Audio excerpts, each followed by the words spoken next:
before we move on, embedded in that are a lot of value statements.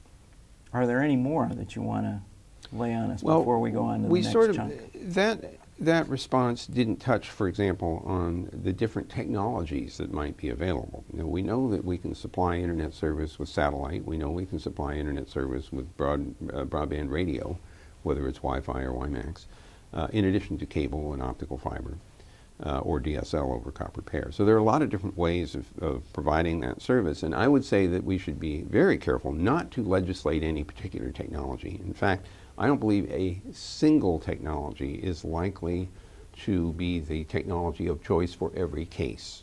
Let me take a northern state like Oregon or Washington, which is heavily forested.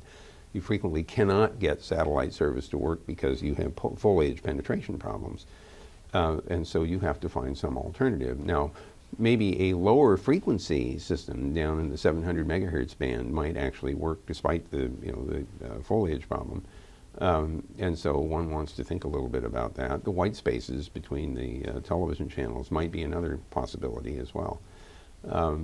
But at the same time, you know, cable may turn out to be an appropriate thing brought to the various population areas, and then radio afterwards, you know, to do local distribution.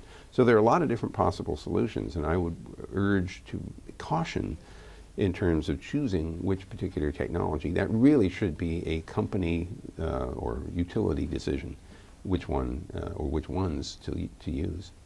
Okay. The next topic I want to talk about is one of our chapters in our little report is called Where Are We Today? And I can think of no better person in the galaxy, I'm expanding your reach here, to ask that question of than you, since you've been in it for an awfully long time. The perspective that we've got in the task force is we want to know pretty well where we are today, and especially we want to know what deficiencies there are in where we are today, because that's going to lead into where we ought to be going and what we ought to do about it. So we'll hit those in a minute, but in terms of just your view, from your perspective, where are we today internationally? You know, maybe start globally and then work down to the U.S. and then work down to state level kind of stuff. Well, if we look globally at internet access in general, what we discover is that there are other countries that have higher bandwidth broadband services available than we do, and in many cases more highly penetrant broadband services. The sort of the high points of all this are countries like Japan, where you can get gigabit per second residential service for what I last heard was 8,700 yen a month. It's about $100. It almost makes you want to move to Kyoto, which is a beautiful city anyway.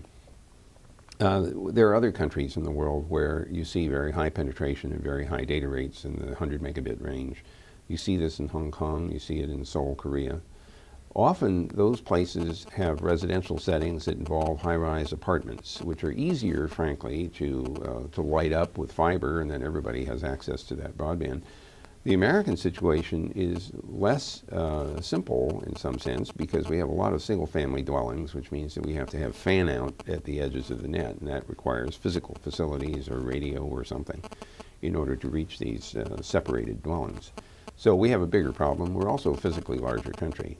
When you go to a place like Singapore, the country and the city are approximately synonymous. That's not true here in the U.S. So we have our own physical set of issues. We are behind other countries on average, according to the statistics from the OECD. We're sometimes ranked number 16 or 17 or 20 or whatever. I'm less interested in those rankings than I am in simply achieving the goal of having higher speed access for everyone in the United States. I'd like to think that it's technically possible to deliver at least 100 megabit per second service to everyone in the country. Now, there are some arguments about the economics of that, and we should be cognizant of having to do the math to figure out what it actually costs in order to deliver these kinds of bandwidths. And once again, you get into the usual, gosh, if it's more expensive to deliver the service, should there be a subsidy or not? It's a policy question. We have had in the past the Universal Service Fund, which you all know was created many years ago, in consequence of trying to both electrify America, rural America, and provide telephone service. The mechanics of the Universal Service Fund are quite complex these days, and I wouldn't for a moment suggest that we literally reincarnate that for purposes of broadband. But it's fair to ask ourselves now what the national and state policy should be if 70 years ago the policy was make sure everyone has electrical power and telephone service. The 21st century equivalent of that may be make sure everyone has broadband access to internet, from which will flow a great many other products and services. And so we may need to construct a new version of a funding mechanism to assure that the rural parts of the country are affordable, have affordable broadband access. So I would say that we are not well positioned with regard to the rest of the world. We are getting better because the data rates that are made available by the various broadband providers have been going up steadily, but they aren't anywhere near the level I would like to see them. I mean, I really think that the lowest level bandwidth that we should be able to deliver to everybody is 100 megabits a second, and I'd like to see it go up to 10 gigabits a second for at least some consumers. Well, let me provide devil's advocate for a minute, and say, well,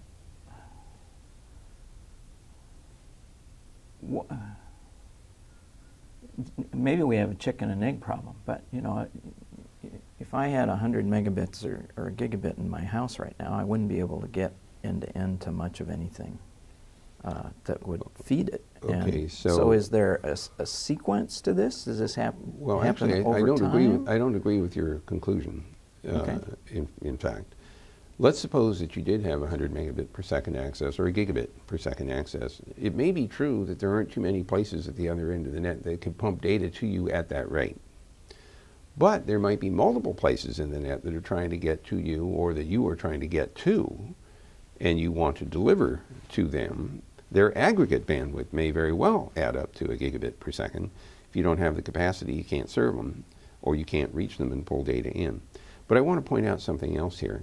Usually when people talk about broadband service, they immediately think, well, it must be video. Let me suggest that there's another phenomenon going on here, which at least strongly dictates the higher speeds on the net. First of all, the faster you go, the lower the delay. And so if you're interested in real-time interaction, whether it's video conferencing or game playing and the like, high speed is a great thing, not because you're pushing a lot of data back and forth, but because it reduces the delay to essentially speed of light propagation delay, which is the best we can do, thanks to Mr. Einstein. There's a second reason why you might want bandwidth, and that is the ability to back information up someplace other than where you are. We are relying more and more and more on storing digital content, whether it's the family photographs or documents that we produce or correspondence or whatever it is. We are accumulating huge amounts of this data. We have family members with multiple computers. And as hard as we might try to do backup locally, if the house burns down, having a local backup in the house is not a good thing. So this raises the question, well, how do I do the backup effectively to someplace else? And if we don't have high enough bandwidth to do that, it will take too long in order to do the backups, and nobody will do them. What you want is something that's high enough speed that you can essentially do it in a timely way. Or running in the background or something. Now this raises all kinds of other questions about the privacy of the data, and is it encrypted properly, and can you trust the party that's taking the data to give it back to you when you need it? Yes, all those are issues. But there are other reasons besides simple video that cause high bandwidth to be useful, and I don't want to forget that.